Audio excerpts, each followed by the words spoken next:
And now, in summary and conclusion of our reading of Panentheism addressing monism and dualism. As with all knowledge, we may not be able to prove panentheism beyond all doubt. There will always be doubters, but with enough information, we can prove panentheism beyond all reasonable doubt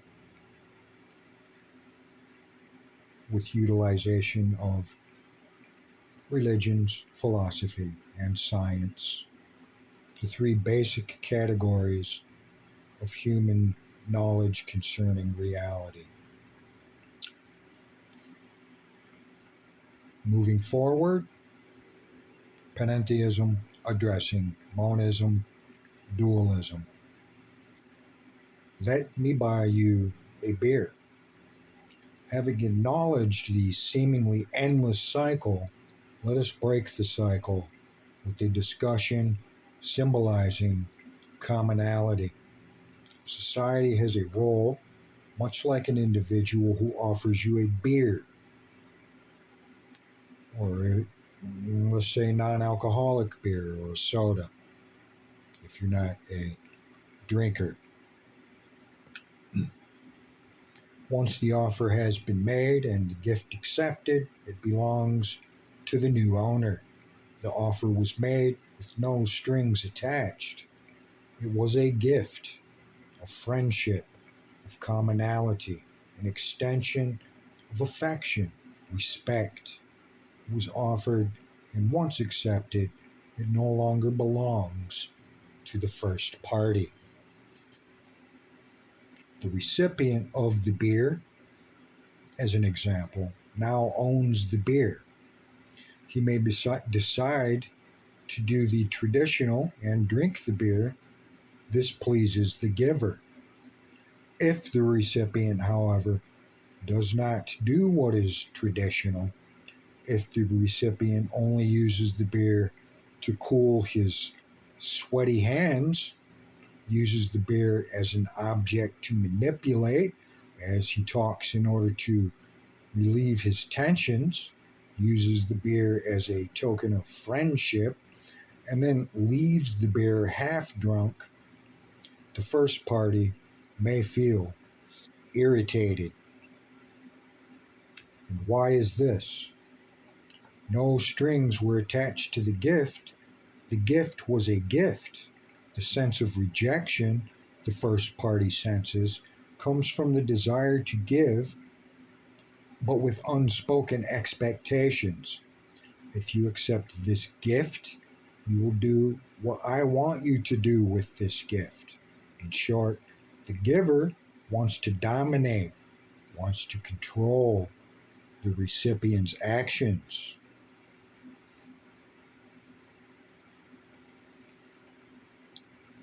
So it is with society, or any groups within a particular society.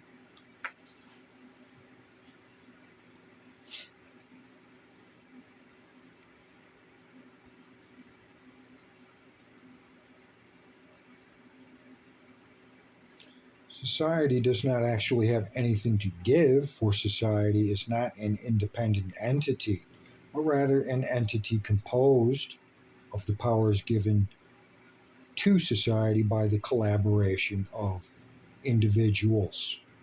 These individuals create the entity of society and give society its quote-unquote powers. In a free society, the ultimate wish of the individuals is said to be the protection of free choice, as long as it does not interfere with the freedom of others, at least in an obvious sense. There are indeed interferences occurring that are unseen. The statement exemplifying a free society, society's purpose is to protect the freedom of others, hence the term, it's a free country. But, in fact, the unexpressed desire of the individuals establishing the free society is not freedom, but rather control of others. It is no different than that of dictatorships at that point. You may live in our free society as long as you conform to our opinions and our perceptions. Now, a truly free society would have one rule: you have no right to interfere with the freedom of others. As such, a truly free society would accept uniqueness within its realms.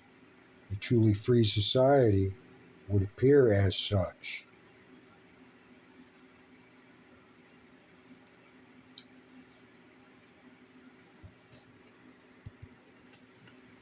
So, what is it a free society should be considering in terms of a metaphysical model?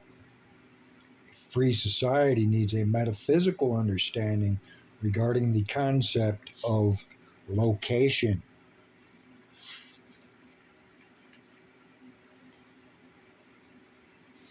Contemporary free societies feel more comfortable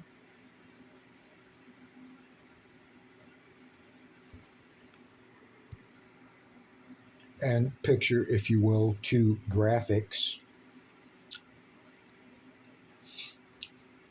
So free societies feel more comfortable with graphic 2 as opposed to graphic 1, since graphic 1 implies society should embrace individuals such as Hitler and Vlad the Impaler. The discomfort one feels regarding embracing Hitler and Vlad the Impaler arises as a withdrawal from the disgust and abhorrence entities in society feel the actions such individuals have committed. Metaphysically, we are unable to rationalize graph 2 because our two existing metaphysical systems cannot resolve the abhorrences we have for individuals such as Hitler and Vlad. The new metaphysical model demonstrated allows us to understand the existence and function of Hitler and Vlad within a holistic metaphysical system. Like, we ask ourselves, why were these two individuals even born? Surely must have been some sort of a purpose. So the third graph demonstrates to us how we are to deal with individual entities, such as Hitler and Vlad the Impaler. It is from this that the first two categorical imperatives not only emerge but emerge in order of priority. We can now begin to understand not only why the two categorical imperatives emerge, but why they emerge in the order they do. One, the first responsibility to universally protect the right of individual virgin consciousness, oneself and others equally, to journey unimpeded. Of course, if I recall, Hitler was indeed journeying unimpeded up to a point.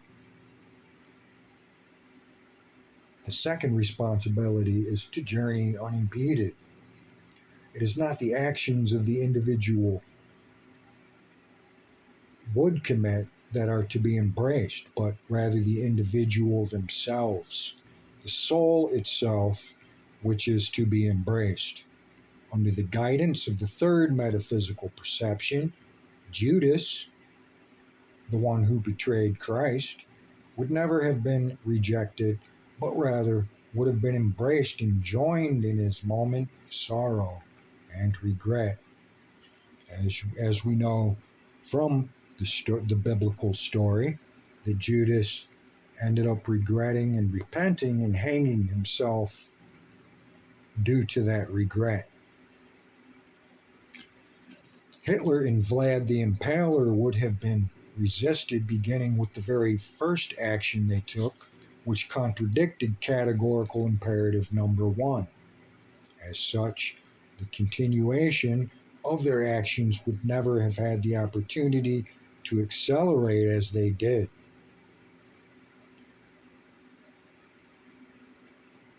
The world was utterly blindsided.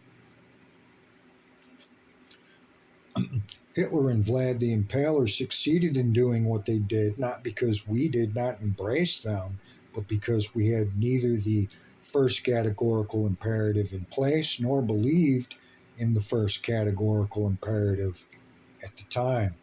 The question becomes, why didn't we believe in such a principle?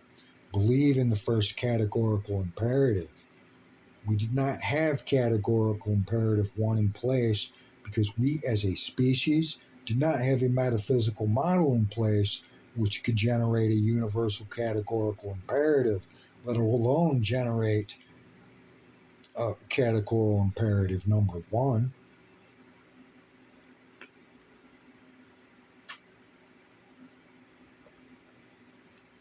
Society can do whatever society wants to do. However, society should consider the basis for its action. Society must examine the whole picture and consider how it wants to impact the whole totality. God. Is God impacted by our actions, as process theology would posit? Now, a truly free society would acknowledge the impact of the individual ideas, concepts upon the development, the progress of points of multiplicity, and upon the seamlessness of the whole.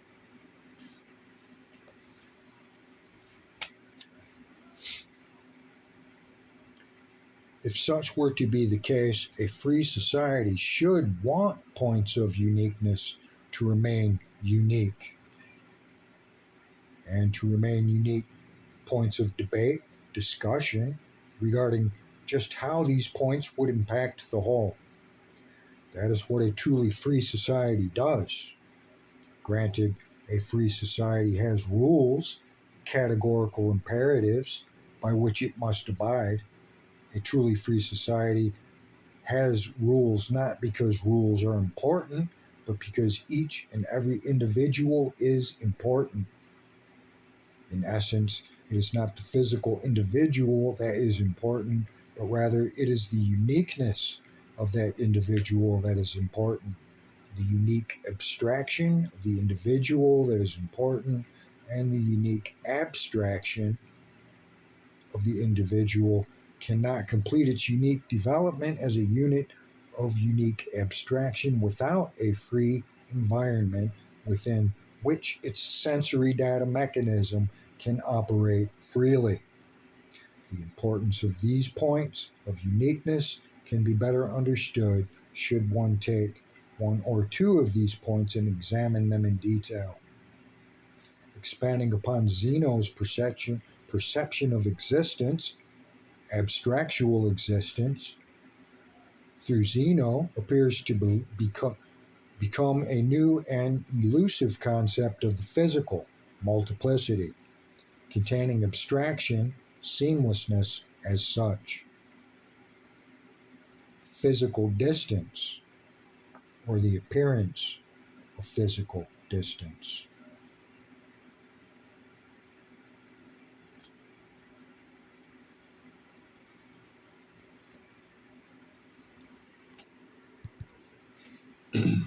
As such, the size of the universe appears to grow in order to accommodate or make room for the abstract, or what religions call God. However, the apparent growth was not growth in actuality for what is.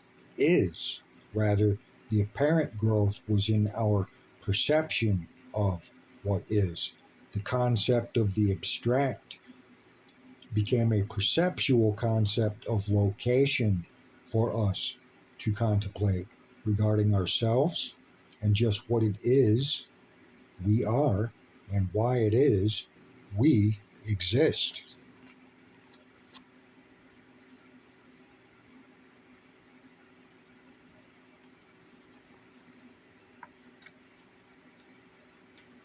So it is the real and the real illusion, or what you could call Maya, become the real illusion and the real as one moves from one position to another. What is different regarding this sequence of drawing? In this sequence, the abstract contains the physical. Multiplicity finds itself to be within, a part of, seamlessness, as opposed to seamlessness being within, a part of multiplicity.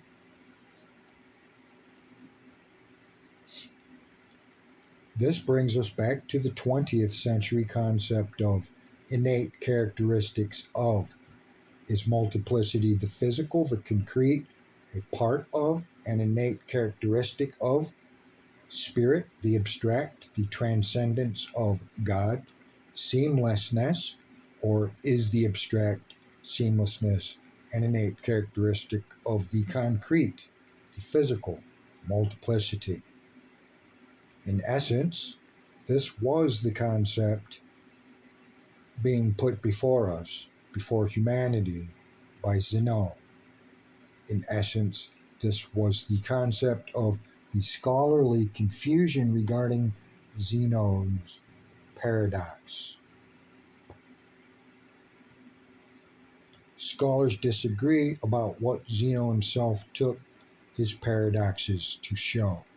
There is no evidence that he offered any absolutions to them. One view is that they were part of a program to establish that multiplicity is an illusion and that reality is a seamless whole. The argument could be reconstructed like this. If you allow that reality can be successively divided into parts, you find yourself with these insupportable paradoxes. So you must, I think, of reality as a single indivisible one. Cambridge University Press, Cambridge Dictionary of Philosophy, 1995. Again, we appear to find ourselves returning to Zeno, returning to the beginning of this work. Now, what does all this apparent flip-flopping have to do with Zeno and his famous paradoxes? What does this have to do with Zeno's inference as to the existence of multiplicity and the existence of seamlessness? The concept of location, of one located within the other, expands upon Zeno's perceptions of one location of existence. Such an expansion begins to show itself through the graphics. The point, individuality.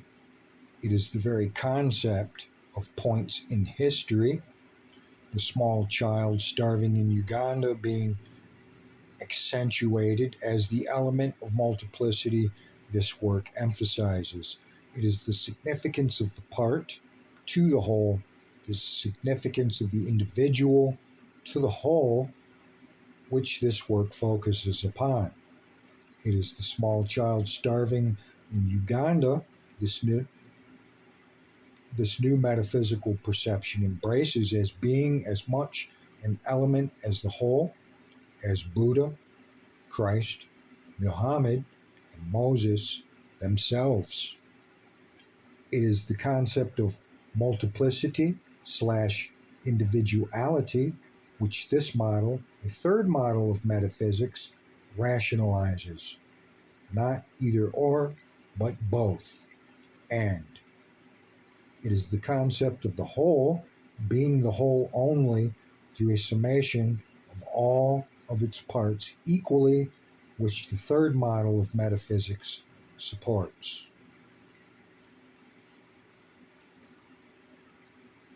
I would add here that all too often religious practitioners and theologians alike often confuse particulars with absolutes, or parts with the whole, and in an attempt to place their belief system upon a pedestal, if you will, of exclusivism. They would say that their particular has been absolutized, in other words. And this is a huge mistake. Without all the parts, the whole is no longer the whole. Without all its parts, the whole is nothing less than a sub-element of what could be. It is distinct points representing transformational events that stand out in the new metaphysical model being presented. It is the significance of the parts providing the characteristics of wholeness that allows the whole to accomplish the process of being the whole. It is the process of active action found within passivity, and passivity found within active action, that provides the means by which multiplicity stands out as an equal player to the whole, becomes an equal player to singularity itself, or God. No individual is to be overlooked any more than the whole of the Upanishads, the whole of the Buddhists, the whole of the Jews, the whole of the Christians, the absolute of the Muslims, the whole of the atheists, the whole of the science events, and the whole of philosophical events. All have made their impact upon the whole in their own unique manner.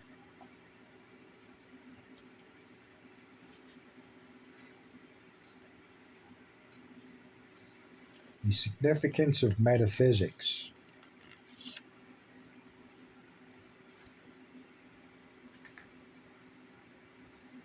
As stated by the text Philosophy's Dummies, 1999, scientism, which P.S. Churchland has defined as the notion that in the idealized long run, the completed science is a true description of reality. There is no other truth and no other reality, is today widely expressed or espoused in epistemology, metaphysics, philosophy of language, and philosophy of mind. If philosophy has a function, it must be something other than trying to give a true account of the world. A second, less radical reaction is to maintain that philosophy, when done correctly, is just an extension of science. As stated by the text Philosophy for Dummies, finally, there is a variety of approaches that reject scientism and in different ways defend the autonomy of philosophy. They hold that philosophy has a descriptive function and can arrive at non-scientific truths about reality. The two quotes exemplify the simple monist dualist debate draped in the words of contemporary history. The debate rages because no one has looked into a third metaphysical foundation. And so the apparent effect is running in circles. Kant, Hegelian non-Cartesianism, and Aristotelian Cartesianism historically exists as our only means of preserving the world, and as such, these two metaphysical systems fuel the debate between the eternal combatants, monism and dualism. The debate existing between monism and dualism began with Zeno and rages as heatedly today as during his time. The debate keeps us divided and vulnerable as a species. Union through intersection commonality provides the solution to the monist-dualist debate, which in turn provides the means for our species to prepare itself for joining other intelligent life forms, whether they be alien, angel, or otherwise, is the vastness or within the vastness of space itself.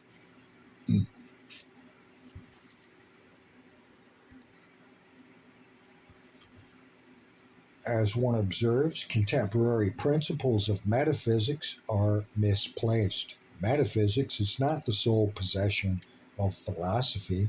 Metaphysics is a subject area of all three means humanity has of developing perceptual understandings regarding the whole of our reality. Metaphysics is the theoretical realm of science, religion, and philosophy.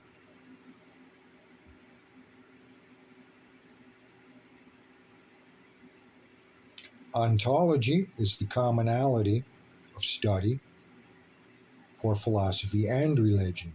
Cosmology is the commonality of study for philosophy and science. What is the commonality of study for science and religion? The definition regarding the commonality of study for science and religion has of yet not been established, at least not fully. Commonality of science and religion has not been reached due to the antagonisms which exist between the two, but that is their problem, not the problem of philosophy. The process of reducing metaphysics to its most elementary form of existence, non-existence, is philosophy's means of removing metaphysics from the realm of science and religion, limiting the scope of metaphysics regardless of who does it, regardless of how successful or unsuccessful the attempt is, in fact becomes the problem of not just science and religion, but becomes the problem of humanity, becomes the problem of all-knowing entities located within the whole of reality, and perhaps including God himself, itself, themselves. The process of limiting metaphysics becomes the problem of the whole itself. Conclusions. The physical world may evolve complex molecular configurations capable of responding to its environment. It may in fact evolve complex molecular configurations capable of complex action-reaction events. The next level of scientific complexity facing humanity is the physical world, or in the physical world, development of complex molecular configurations capable of absorbing virgin consciousness and allowing such to fill itself with abstractual awareness of physical cause and effect events. It is possible the universe itself may be a form of individual with awareness of itself.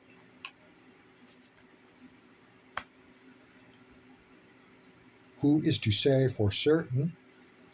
But the potential for such a concept is no less logical than the concept of molecules being capable of acting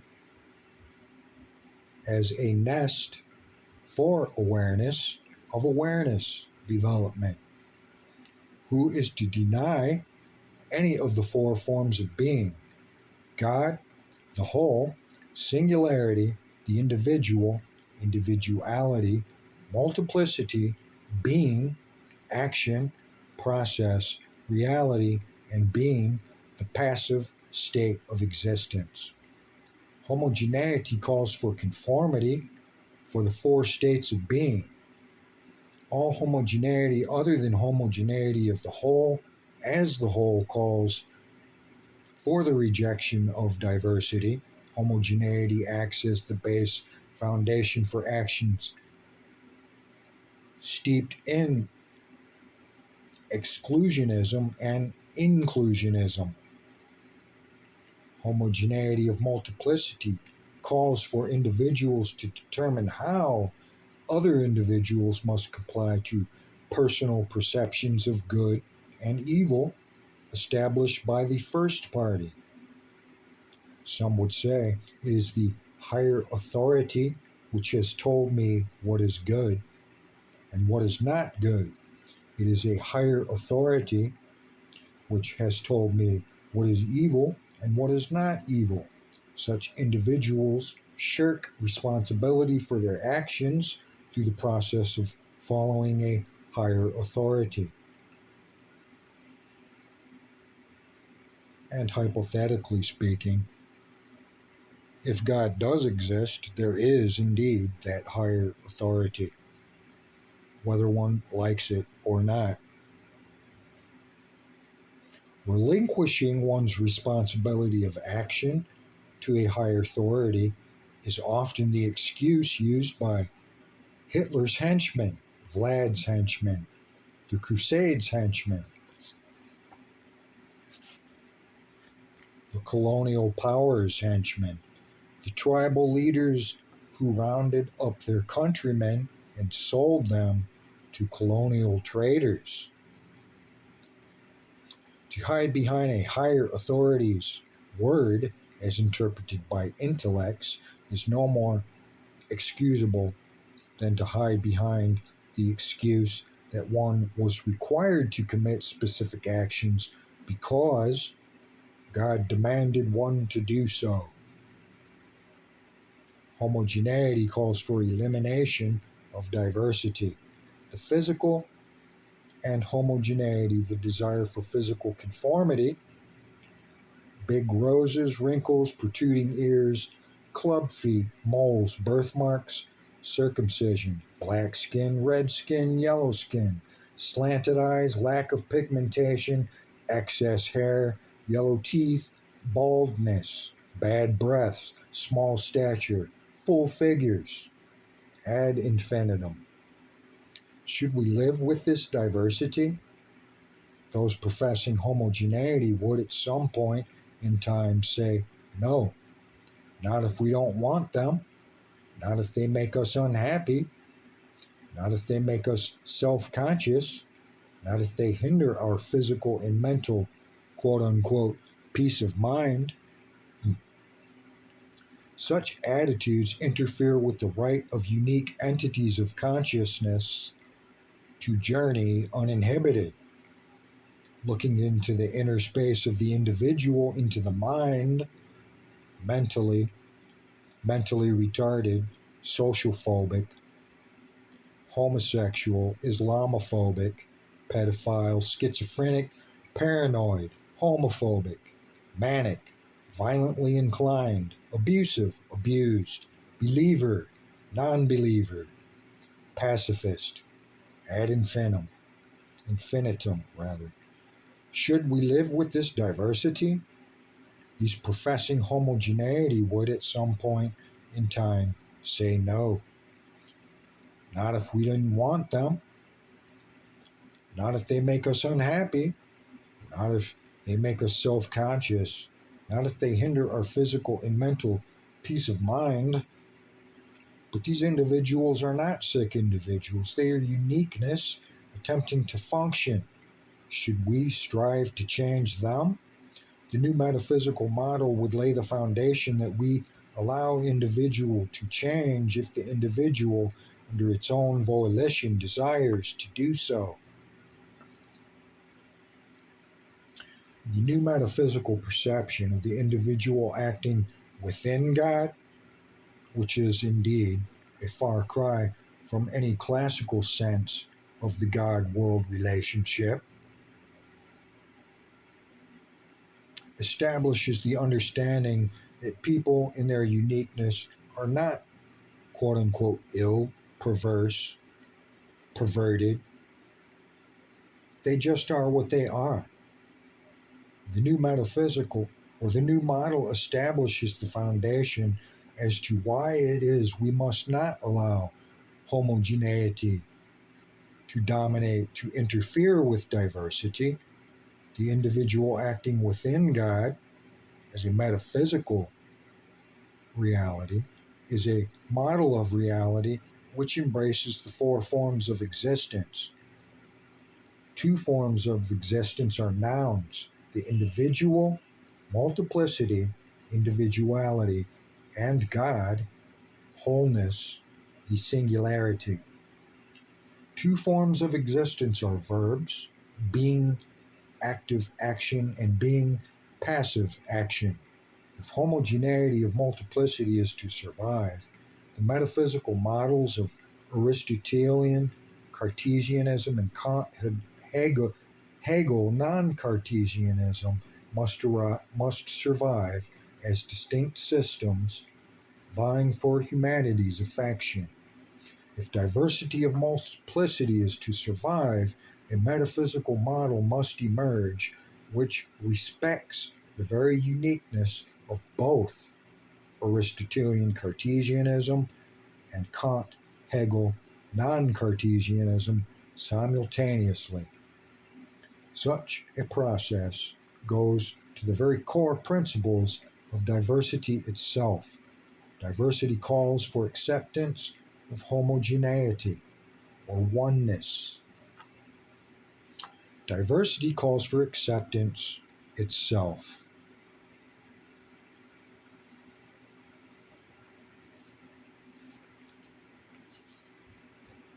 Embracing diversity epitomizes pluralism. Embracing homogeneity epitomizes exclusivism or exclusionism and inclusionism. But what of good and evil? Within a metaphysical model, a universal philosophy is non-judgmental. Judgment of action is left to the subject of ontology. Ontology and cosmology emerge from metaphysics and as such expand upon the basic model regarding the whole of reality which metaphysics establishes. Metaphysics examines models of reality as a whole and then examines the rationality of such models based upon the impact generated by such models. Metaphysics examines the impact. The need for the examination to be a part of metaphysics is fully explored in Tractate 14, Herschel, Hawking, and I. Good, evil, depends upon which metaphysical foundation one wishes to establish, homogeneity or diversity. Hitler personified humanity's wishes to establish homogeneity, supported by Heidegger, Herschel's student. As such, Hitler represented good in terms of a metaphysical system purporting homogeneity. And shortly, Hitler had the knack to unite the Nazi regime. On the other hand, Hitler represented evil in terms of a metaphysical system purporting diversity. Quote-unquote good or evil depends upon which metaphysical foundation one wishes to establish. Lincoln personified humanity's wishes to establish diversity, supported by Herschel, Heidegger's teacher. As such, Lincoln represented good in terms of a metaphysical system purporting diversity. On the other hand, Lincoln represented evil in terms of a metaphysical system purporting homogeneity. So in other words, each side saw the other as evil. What a conundrum. This is not to imply Husserl was a good philosopher, nor does it mean to imply Heidegger was an evil philosopher. Rather, the statement suggests Husserl was a rational supporter of diversity, while Heidegger was a rational supporter of homogeneity or conformity and unity. But united under what cause? That is the question. We as a species have a choice as to which metaphysical foundation to accept and which to void as our fundamental principle of purpose, diversity or homogeneity. We as a species have not reached a consensus regarding the decision, and that is what this information is about and addresses. The decision basically rests upon the concept regarding a choice between two metaphysical perceptions, two seemingly opposed metaphysical perceptions. But what of the harmonization of yin and yang?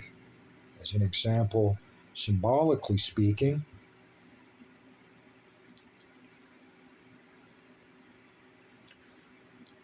metaphysics is an invalid point of view.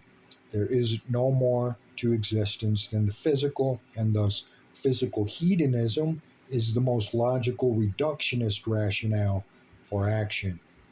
So it is, society becomes the primary focus of the individual. Such a perception embraces the perceptions of homogeneity as epitomized by Hitler and Vlad the Impaler, or metaphysics is a valid point of view. There is more to existence than the physical. There is abstraction itself, spirit, and thus spiritual hedonism, abstractual hedonism, is the most logical reductionist rationale for action. So, it is the individual becomes the primary focus of society. Such a perception embraces the perceptions of diversity as epitomized by Buddha and Gandhi. Again, it would seem we have one of two choices before us. Such is not the case, however. We must look beyond the apparent paradox. Until recently, there were only two metaphysical systems from which to choose. The War and Peace of a New Metaphysical Perception provides our species with a third choice, perhaps. The new choice, the new metaphysical model, establishes a pluralistic option. If one is faced with the likes of Hitler and Lincoln, it would appear pluralism is not an option the majority of humanity can, in good conscience, embrace. Such need not be the case, however, for we can learn to embrace the individual while rejecting the action such an individual would initiate. The ability to embrace and simultaneously reject becomes rationalized by the very categorical imperatives established by the new metaphysical model itself. The new metaphysical model establishes two categorical imperatives for multiplicity, individuality, the individual, you and I. The first, responsibility to universally protect the right of virgin consciousness, oneself and others equally, to journey unimpeded. Second, the responsibility is to journey unimpeded. It is our responsibility as beings to recognize how such categorical imperatives are established and then to establish them. In summary, now concepts of singularity are quite complex enough for this examination of metaphysical systems. Concepts of multiplicity are no doubt just as much as a possibility as concepts of singularity, and thus cannot be ignored. To consider the concept of multiplicity, however, we go against the parameters set by Husserl. Reductionism can only be ignored at the expense of confusion.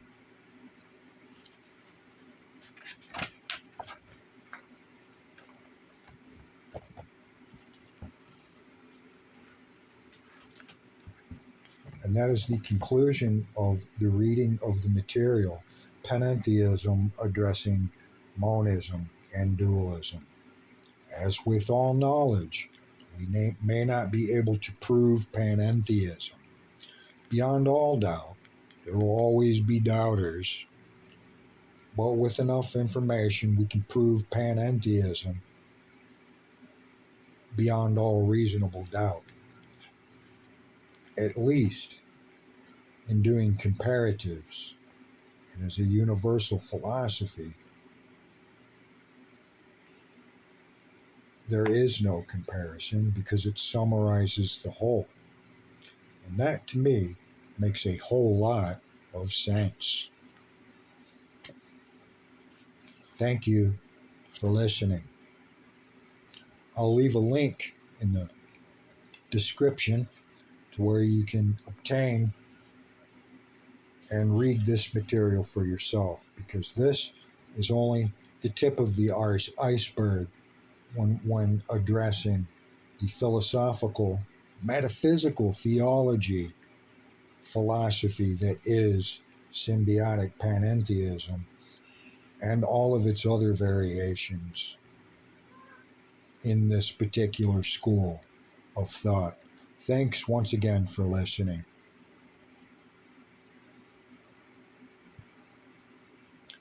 And be blessed and have a good day.